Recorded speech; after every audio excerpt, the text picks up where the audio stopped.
This is Lou White, and on your left is Dan Lachendro. Hi, Dan. Hey, how you doing? All right.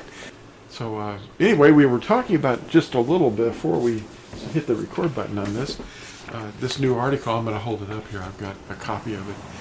It's called Torah Life. And Torah Life is really Yahuwah's mind in us.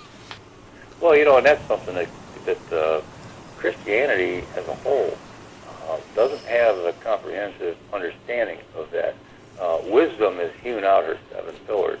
And what are the 7 pillars? Yeah. They're the redemptive feast.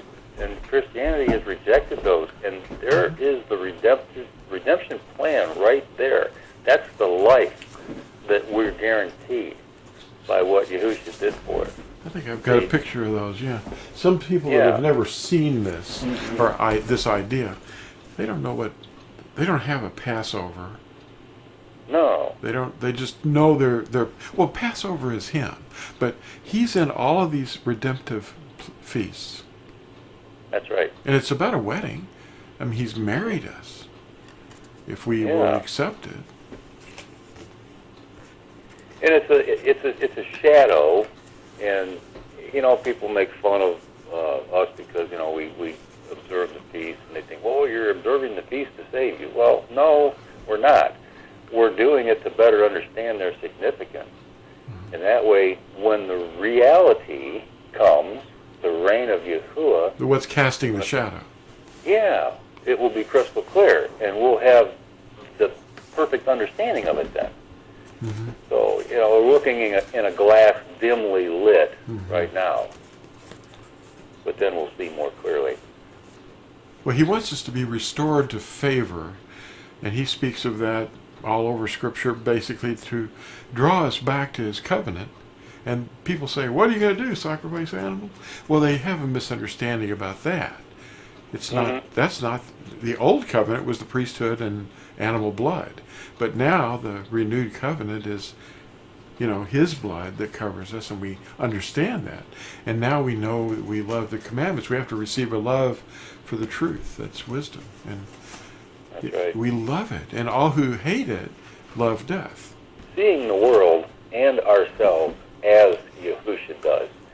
And that right there is a big thing, because everybody's trying to do their own thing, but they're looking at it from their perspective and not Yahuwah's perspective. And that's where people get into trouble. Yes, and on the front here, I've thrown a picture of this Babel Tower that was burning and fell down in the flames. Notre Dame de Paris, and it burned down just 2 weeks ago around the full moon of last month, or the 15th actually of the Roman month, wasn't it? Yeah, I think so. Yeah, and that was interesting because I got another article from another source here that was mentioning that, and it was just kind of interesting. And the fellow that wrote this other article was mentioning some pertinent points about it, and how the people were already hundreds of millions of dollars of donations flowed in to repair the building, even after it was still smoldering from the fire. Wow. And he wrote that it's a pity that people seem to love their buildings more than they love their Creator. You are those who declare yourselves obedient before men, but Elohim knows your hearts, because what is highly thought of among men is an abomination in the sight of Elohim. That's right. So that pertains to this building. And what did they say? Somewhere on page 2, it's talking about what was in that building. They claim to have the original thorns that were used by the Roman soldier to make a crown. Oh, this circus boasted that it housed the original crown of thorns worn by Yahusha, and it had wood from the torture beam that he died on, and many more relics held in high esteem. Great numbers of people honor the institutionalized witchcraft by their pilgrimage to sites like this one. And that's really something. I know there was they claim to have the donkey that Yahusha rode on in Verona, Italy. Yeah. I think that's a bit of a stretch, don't you? I think it might be. What? You got the donkey? Yeah. It's in Verona, Italy. There's over 1 million people behind bars in this country, and I send them things like these articles and how to get straightened out. And I'm going to show them a few of these articles. There's over 90 of these things. I don't know. There might be approach to 100.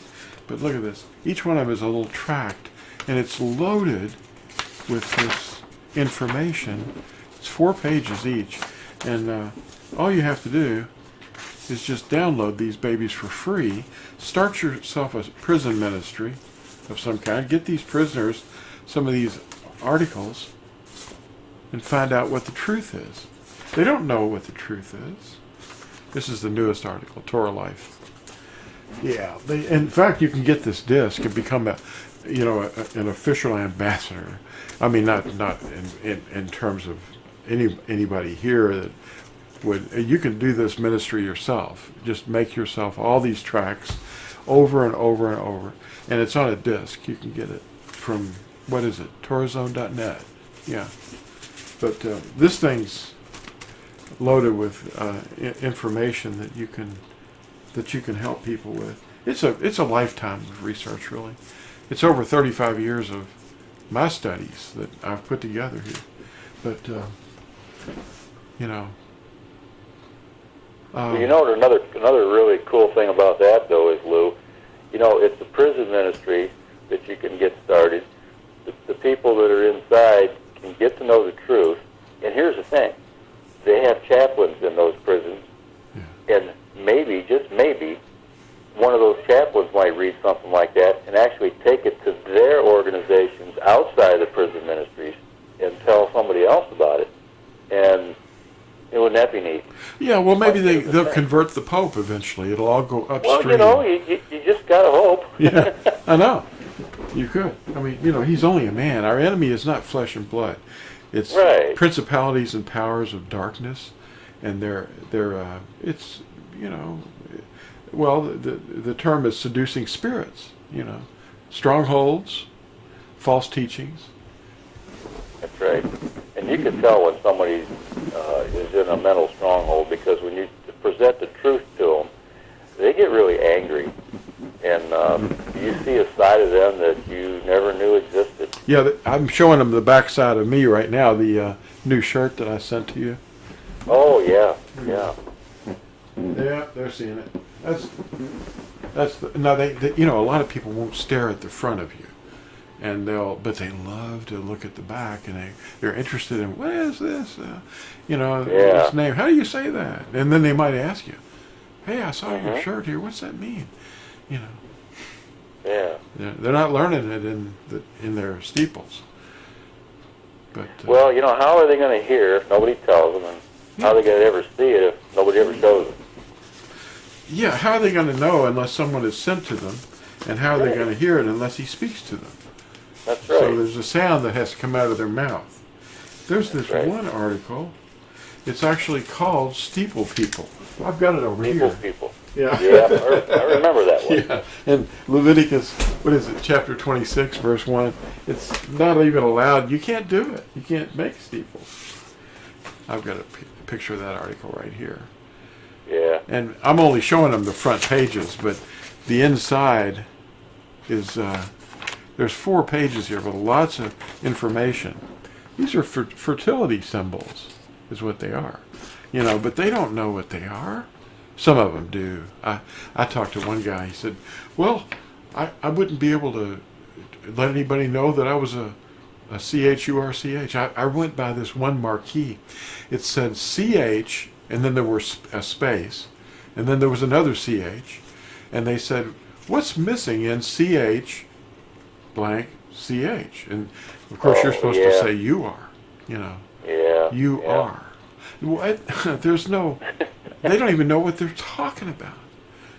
I know. I've seen that out here where I live, a couple places that had that fun little thing on there. It's like, yeah, okay. You have no idea. They're doing it all over the place. It's like a cyclic thing they do. Yeah, well, that's one thing about this internet thing. It's information at your fingertips all over the world. And, they used to be they had to send a letter or make a phone call, but now they can just push a button. Which one's your favorite article? My favorite article? I think this one is mine. I'm holding up The Religion of Traditions. It's only 4 pages, but boy, that thing. Whew. My brother It's did a a good video one. on it It's a good one. It just says a lot, with just a few words. when he was eating his last meal before he died. He was washing feet while they were arguing about which one was going to be in charge. Yeah, who's going to be in charge? And he was just quietly washing their feet. Yep. Yeah. Uh-huh. And I've often pondered, when Paul wrote to Timothy, he wrote some wonderful things, but where's Timothy's writings? Yeah. I mean, what happened? It's just something happened that must have been treacherous that kept Timothy and a lot of other people from writing things down and bringing it forward in time. But everything started to get mixed up with the Roman system. Well, they had to stamp out the opposition. Anything that was uncovering their true agenda had to be smothered. Yeah. And, you brought up the idea that Fiscus Judaicus, why people had to hide their work, and for fear of being taxed. I think one of those articles is Parting of Ways. It talks about that. Yeah, I think you're right there. Yeah. It's on this disc.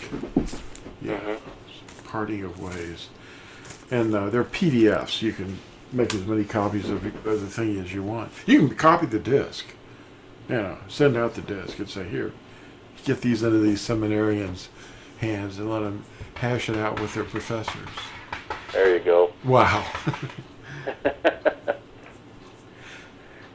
Yeah, put some truth out there and just let them argue over it amongst themselves. Right. Well, I like think we mentioned before, truth is like a lion. It doesn't need to be protected. You just let it go. It'll defend itself. Turn it loose into the jungle. There you go. Yeah. It is a jungle, too. Thank you for watching this, and please share it. And if you're not a subscriber, hit the like button and maybe become a subscriber hit the little bell shape.